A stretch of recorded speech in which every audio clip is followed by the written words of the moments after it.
Pra mim, assim, concordo com tudo que a Luciana falou. Mas se a gente fosse pegar na definição da palavra mesmo, né? Não. Dependência, né? Depender de alguma coisa, assim. Não existe a independência financeira, não existe a independência do dinheiro. Todos somos dependentes do dinheiro no mundo que a gente vive. As pessoas sonham em ter muito dinheiro a ponto de que ele deixe de ser um problema e você possa fazer o que você quiser. Isso nunca se transformará numa independência, justamente pelo fato de você poder fazer o que você quiser, já que você tem tanto dinheiro quanto você precisaria ou necessitaria. Então ninguém é independente financeiramente, mas podemos nos tornar livres financeiramente. Então esse é um termo que ele ficou muito famoso nos últimos anos, décadas ou talvez séculos, né? Em que as pessoas sempre buscaram independência financeira, mas isso é uma utopia. O que existe de fato é você ter tanto dinheiro a ponto de ter liberdade para fazer o que você quiser, já que ele se tornou algo quase que infinito pelo fato de finitamente ser tão grande a ponto de você não se preocupar com mais nada.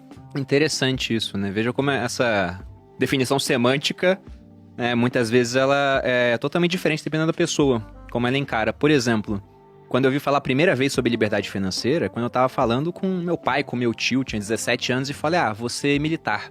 E eu não lembro quem me falou isso, mas falou, olha, como militar você vai ser independente financeiramente. Eles mudaram essa dinâmica que você entende, por exemplo. Só que você nunca vai ser livre.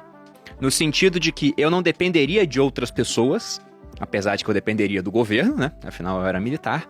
Só que eu não teria liberdade, por exemplo, para fazer certas coisas que hoje a gente tem liberdade de fazer, porque chegamos em um patamar onde o dinheiro deixou de ser um problema, deixou de ser um motivo de preocupação, e simplesmente ele virou até algo secundário na vida. Até falei com a Malu lá atrás, no terceiro episódio do podcast, que na minha opinião o papel do dinheiro na vida de uma pessoa é um dia não ter mais um papel principal. É virar um ator coadjuvante. Só que até que esse dia chegue, ele vai ter um papel principal, né? Porque você vai ter que resolver muitas coisas para poder ter dinheiro, até uma hora que esse dinheiro deixa de ser uma preocupação e você pode passar para resolver outras coisas. Meio que aquela pirâmide de Maslow.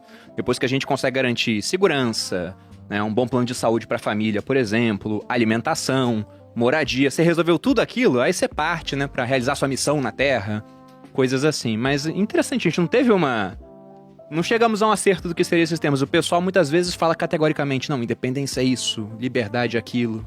Mas acho que no final das contas as pessoas estão se referindo à mesma coisa, né? Apenas talvez isso daí deva evoluir em algum momento para se transformar em liberdade. Porque o que você falou mesmo faz sentido, né? Às vezes você trabalha no exército e às vezes você é independente mesmo, porque você acaba tendo acesso a muitas outras coisas que não necessariamente você precisa comprar com dinheiro, você está pagando com trabalho, né?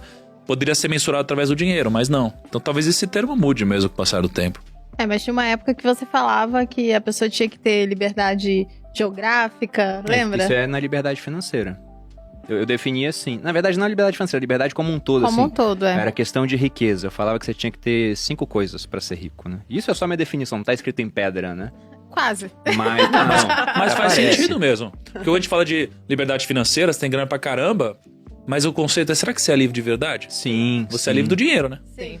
Exatamente. Eu peguei uma definição lá, uma parte do Taleb, outra que a gente pegou por nós mesmos, mas eu vi. Você tem que ter muito dinheiro. Segundo o Taleb, é dinheiro pra mandar o mundo a merda, que nem ele fala, né? Fala, que é o fazer o que der na telha, só que, né, exatamente, adaptado para as minhas palavras. Muito mais elegantes, diga-se de passagem. Mas é isso, é ter muito dinheiro, só como você falou. A gente mesmo hoje conhece pessoas que têm muito dinheiro, mas elas são escravas de uma agenda montada por terceiros, por exemplo. Pra caramba e não tem. Então ele falava isso, você tem que ser dono. Querem. Exato, você tem que ser dono da sua localização geográfica, tem que ser dono do seu tempo, tem que ter saúde, porque senão você não consegue aproveitar os outros. Eu vivi isso quando eu tive hernia de disco, eu já tinha bastante dinheiro, trabalhava sozinho, né? Não tinha nenhum sócio. Tem um ditado italiano que fala que quem tem sócio tem patrão, aí já tem que combinar as coisas, né? É diferente. Mas eu tava sem saúde, então eu tinha que ficar indo no médico várias vezes na semana, fisioterapia, pilates. Eu não era mais dono do meu tempo, da minha localização geográfica. E depois da saúde, não que esteja em ordem isso aqui, se tivesse em ordem talvez eu colocasse até saúde em primeiro lugar, relacionamentos. Porque eu não vou falar que é impossível, mas é muito mais difícil ser feliz sozinho, né? Afinal de contas, e nem tem sem graça, pessoas pra dividir as conquistas, né? Não vai.